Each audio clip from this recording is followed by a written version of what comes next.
যেখানে যাচ্ছি সেখানে ভিউয়ার্স ভিউয়ার্স ভিউয়ার্স। বিয়ে বাড়িতে যে গেছি 20 কোটি ভিউ, 20 কোটি ভিউজ। ইস্ট বেঙ্গল মাঠে আওয়াজ উঠেছে ভাঁড় মে যায় ভাঁড় মে। যারা আমার খাবারটি খেয়ে কমেন্ট করে তাদের উদ্দেশ্যে আমি বলি আমার শিরোধার্য, যদি মাথাটা চায় মাথাটা দিয়ে দেবো। বাট যারা না খেয়ে কমেন্ট করে তাদের উদ্দেশ্যে একটাই ডায়লগ, ভাঁড় মে যায় ভাঁড় মে। আমার তো বিভৎস ভিউয়ার্স।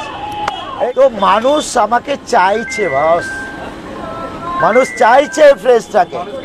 প্রসেনজিৎ চ্যাটার্জির অভিনয় দক্ষতা, অঞ্জন চৌধুরীর চিত্রনাট্য আর অমরেশ পুরীর ডায়লগ মিক্সিতে মিক্স করে এই ভিডিওতে দেওয়া আছে।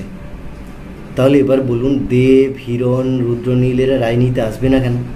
পেটের দায় বলে তো একটা কথা আছে নাকি? তাদেরও তো সংসার আছে। আগে লোক সিনেমার টিকিট ব্ল্যাকে কিনে সিনেমা দেখতে যেত, আর এখন বলে ডাটার টাকাতেই সোশ্যাল মিডিয়াতে এইরকম স্টোরি স্ক্রিন প্লেওয়ালা সিনেমা 100-150টা প্রতিদিন দেখতে পায়। তাহলে না, ওদের তো ওই অভিনেতাদের তো সংসার টংসার আছে নাকি? চালানোর জন্য কিছু তো করতে হবে। তো রাজনীতি এসছে ইনি ভাইরাস সেলিব্রিটি, মানে ওই viral celebrity, tongue of slip. তবে ইনি ভাইরাস মানে ওই ভাইরাল নিজের কার্যকলাপের জন্য নাকি পরোটার জন্য সেটা আমি এখনও বুঝতে পারিনি। তবে যদি কার্যকলাপের জন্য হয় না, তাহলে 2024 এটা আমি অ্যাকসেপ্ট করতেই পারি। তবে যদি পরেটার জন্য হয়, এক গ্লাস জলে না আমার ডুবে মরে যেতে ইচ্ছা হচ্ছে। কারণটা হলো আমি না গ্রামের ছেলে। আমাদের এখানে না লেন আছে, না কাছাকাছি স্টেশন আছে, না কোনো নগর আছে। আমাদের কি আছে জানেন? Stand, cycle stand, bus stand, toto stand, trekker stand. তো আমাদের এই স্ট্যান্ডে প্রতি 10 মিটার অন্তর যে খাওয়ার দোকানগুলো আছে না, ওটাতে ঘুগনি মুড়ি আর চপ মুড়ির পরে যদি সবচেয়ে প্রাধান্য পাওয়া খাবার হলো না, তাহলে এই পরোটাটা। আমার বন্ধুদেরকে মেলাতে কোথাও যাওয়ার জন্য যদি একবার বলতাম না, কি বলতো জানেন? ওই পরোটা খাওয়াবি তো, তাহলে যাবো। তাহলে ভাবুন আছে কত বছর থেকে এই পরোটা চলছে আমাদের এখানে। আর এই পরোটা যদি আজকে ফেমাস হয়, তাহলে আর কি বলবো বলুন? ললাটের দোষ, সব ললাটের দোষ। নাহলে এত কষ্ট করে বাইরে চাকরি খুঁজতে আসতে হতো না। এই পরোটার পেছনে ছুটে অনেক দিন আগে অনেক কিছু হয়ে যেত। কি আর করা যাবে? ওই যে বলে না একটা কথায় আছে, ললাট বরিয়া যায় নয়নেরও জলে, পা দুখানি বাঁধা ছিল কদম্বেরও ডালে। কিছু করার নেই। তবে এরা কি করছে জানেন? এখন একটা বিপ্লব করছে বাংলায়। কি বিপ্লব? খাদ্য বিপ্লব। তো এই বিপ্লবের যে বিপ্লবী বা এই বিপ্লবকে যে সব জনসমক্ষে নিয়ে আসার যে লোকগুলো না, ওদের কাউন্টিংটা না সাধারণ ক্যালকুলেটারে এখন হয় না। ওদের কাউন্টিংটা এতটাই বেড়ে গেছে, তার জন্য সায়েন্টিফিক ক্যালকুলেটার লাগে। তো ওই জনসমক্ষে নিয়ে আসা এদের বিপ্লবকে বা এদের এইরকম বিপ্লবীদের মধ্যে একজন দেখুন,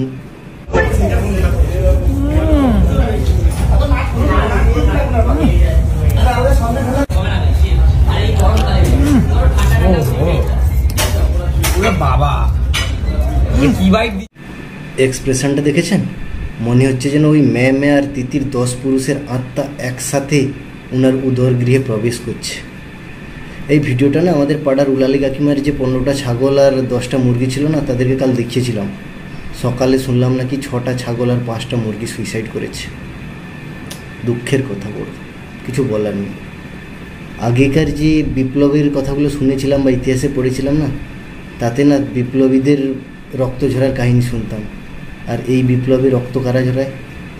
মে আর তিতি। এদের এই খাদ্য বিপ্লবে যারা অংশগ্রহণ করে না, তাদেরকে কিন্তু বিপ্লবী বলে না, ওটা আউটডেটেড নাম।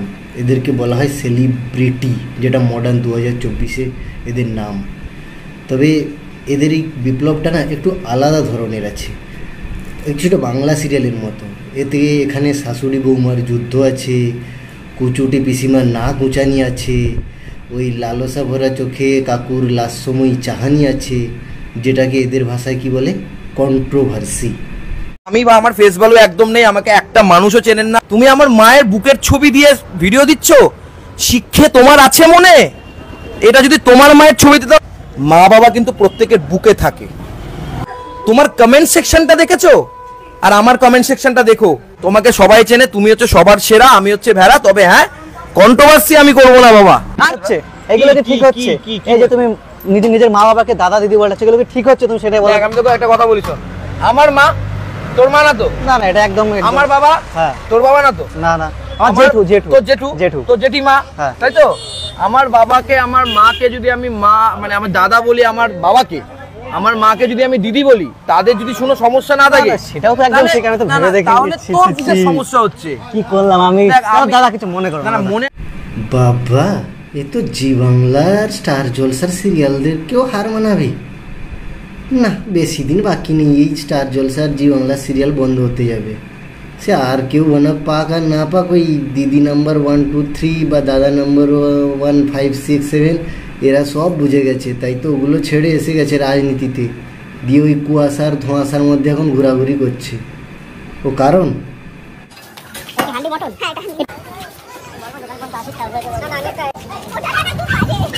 আমাদের জ্যোতি দিদি চলে এসেছে এখন।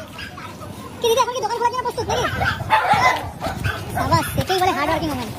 দেখো দিদি এখন ছোটাছুটি করতে ব্যস্ত, দেখো ছুটছে। দিদি একাই সব কিছু করা হয় নাকি?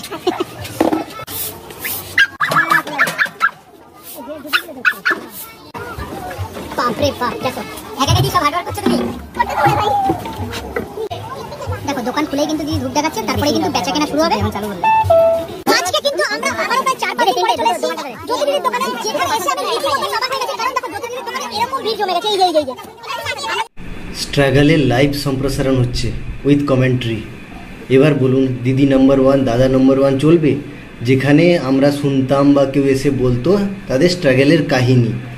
অডিও কোয়ালিটির চেয়ে এখন ভিডিও উইথ কমেন্ট্রি, সেটা তো পপুলার হবে না বলুন তো? কে লোক পছন্দ করবে না? করবে না, অবশ্যই করবে। তার জন্য দিদি নম্বর 1 দাদা নম্বর 1 অবশ্যই বন্ধ হবে, হয়েই যাবে। এর বুঝে গেছে ওরা, তাই তো ওরা এখন রাজনীতিতে। আর সবচেয়ে বড় কথা হলো ওই লোক দেখেছেন, এদের দেখে না আমার একটা কথা মনে পড়ছে।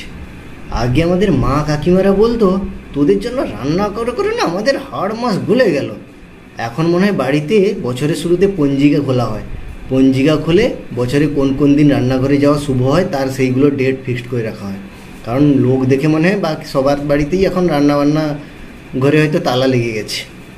তবে হ্যাঁ, পার্সোনালি যারা স্ট্রাগল করছে বা অনেক কষ্ট পরিশ্রম করে সংসার চালাচ্ছেন বা নিজেকে একটা বড় জায়গায় নিয়ে যাওয়ার জন্য চেষ্টা করছে, তাদেরকে আমি মন থেকেই সম্মান, শ্রদ্ধা এবং স্যালুট জানাই। তবে তাদেরকে নিয়ে এই যে ফুড ব্লগিংয়ের নামে যেগুলো হচ্ছে, সেটা আপনারা কেমনভাবে নিচ্ছেন জানাবেন, আমাকে প্লিজ কমেন্টে জানাবেন। আমি ঠিক অ্যাকসেপ্ট করতে পারছি না।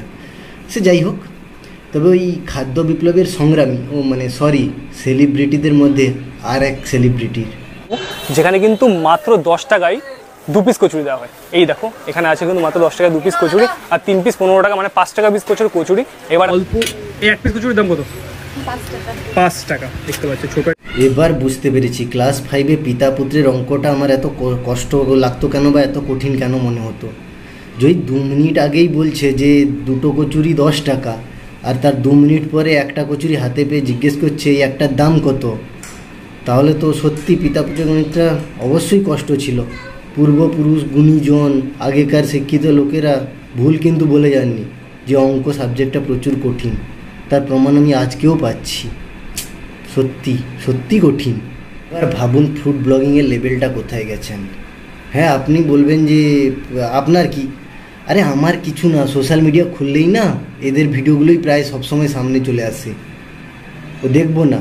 আপনি বাজারে যান, এক জায়গাতে 4-5 জন জটলা করে একটু চিৎকার হচ্ছে, আপনি উকি মারতে যান না বলুন তো? আমার সোশ্যাল মিডিয়াতে খুললে আমি যদি এগুলো যাই তো আমার উকি মারতে ইচ্ছা হবে না নাকি? কি সোশ্যাল মিডিয়া কারো বাপের না, আমি বলেছি কারো বাপের, আমারও বাপের নয়, আপনারও বাপের নয়, শুধু মার্ক জুকারবার্গের ছেলের বাপের। তো সবাই তো ঘাঁটছে, তো আমার চোখে আসছে, আমার বলার ইচ্ছা হচ্ছে বলছি, এতে কী আছে? আমি লেভেলটাই বলছি যে ফুড ব্লগিংয়ের লেভেলটা দেখুন। তবে এই খাদ্য বিপ্লবের দিনে সবচেয়ে যদি বড় কেউ উন্নতি করেছে বা সবচেয়ে নিজেকে প্রাধান্যর জায়গায় বসিয়েছে, তবে সেটা কী জানেন? বিরিয়ানি। কেন? আরে ওই শুভেন্দু কাকু প্রতি তার ভাষণে বলেন না, চিরদিন কাহারও সমান নাহি যায়। এই কথাটার মূল্য আমি এখন বুঝতে পারি। কেন? আরে 2008 সালে স্কলারশিপের জন্য আমি একবার কলকাতায় গেছিলাম স্কলারশিপ আনতে, তো সেখানে আমাকে বিরিয়ানির প্যাকেট দেওয়া হয়েছিল। আমি না সত্যি বলছি, দিব্যি করে, আমার দিব্যি দিয়ে বলছি, শুধু ডিমটা আর আলু অর্ধেকটা ছাড়া না কিছু খেতে পারিনি, পুরোটাই ফেলে দিয়েছিলাম। এখন বুঝতে পেরেছি সেই অবহেলার প্রতিশোধটা বিরিয়ানি কেমনভাবে নিচ্ছে। আজকে বিরিয়ানির অস্তিত্বটা কোথায় দেখুন, পপুলারিটিটা কোথায় দেখুন, বিশ্বাস হচ্ছে না?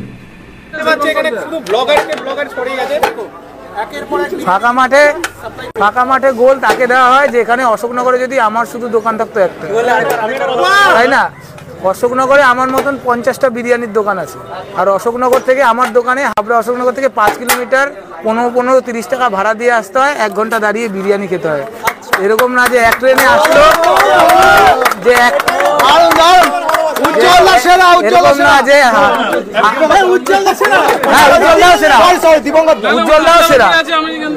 উজ্জ্বলদাও সেরা।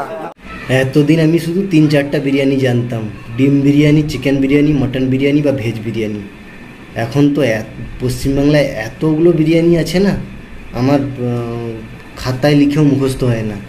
উজ্জ্বলদার বিরিয়ানি, ডিপি বিরিয়ানি, বাপি বিরিয়ানি, দিবাপি বিরিয়ানি, দাদা বৌদির বিরিয়ানি, আমেরিকান দাদার বিরিয়ানি, বাচ্চার বিরিয়ানি, আর জানি না এরপর চৌবাচ্চা, ছৌবাচ্চা, কৌবাচ্চা, কি আরও গাছের বিরিয়ানি, পাতার বিরিয়ানি, আর কি কি বিরিয়ানি আগে আমাকে দেখতে হবে সে আমি জানি না। যদি বেঁচে থাকি অবশ্যই দেখতে পাবো, না বেঁচে থাকলে আপনারা দেখবেন, আনন্দ করবেন। আর এই ভিড়টা দেখেছেন? এরপরেও লোকে আন্দোলন করে, চিৎকার করে কি চাকরি নেই, শিল্প নেই। চাকরি শিল্প কি হবে? বিরিয়ানির দোকানে নিশ্চয়ই ফ্রিতে এতজনকে খাওয়ায় না, টাকা দিয়েই তো খেতে হয় না। তো বিরিয়ানির দোকানে যদি এত ভিড় হয়, তাহলে চাকরি শিল্প নেই বলে সরকারকে মিছামিছি বলে কিছু লাভ নেই। ও চাকরি শিল্প দরকারই নেই লোকের। বিরিয়ানির দোকানে খাওয়ার লোকের ভিড় আর ফুড ব্লগারের ভিড় দেখে, আর পাড়ায় পাড়ায় মোড়ে মোড়ে এত বিরিয়ানির রেস্টুরেন্ট হচ্ছে, আর তার ডায়লগ শুনে এই যে বেকারত্ব, চাকরি নেই, শিল্প নেই যে চিৎকারটা, ওটা আমার কাছে ওই রটানো চিৎকার বলেই মনে হচ্ছে। আর বর্তমানে বাংলার ছেলেমেয়েরা ফুড ব্লগিংকে একটা আলাদা প্রফেশন, প্যাশন হিসাবে করে নিয়েছে। বাট সেটা কি হচ্ছে সেটা আমার মাথায় ঢুকছে না, আমার বুঝতে পারছি না ওটা কি ফুড ব্লগিং, কি তোষামদ, কি চাপলুসি, আমি বুঝতে পারছি না। বা কীভাবে করছে সেটা আমার মাথায় ঢুকছে না। সোশ্যাল মিডিয়া খুললে শুধু বারবার দেখতে পাই, চলে আসে চোখের সামনে। তার জন্য 2-1টা কথা বলে দিলাম। আমি কাউকে অসম্মান করার চেষ্টাও করছি না বা করছি না, যেটা দেখছি সেই সম্বন্ধে কিছু বললাম। ভালো লাগলে ওই একটু আধটু লাইক, কমেন্ট, শেয়ার করে দেবেন, আর পারলে চ্যানেলটা সাবস্ক্রাইব করে দেবেন। জয় হিন্দ।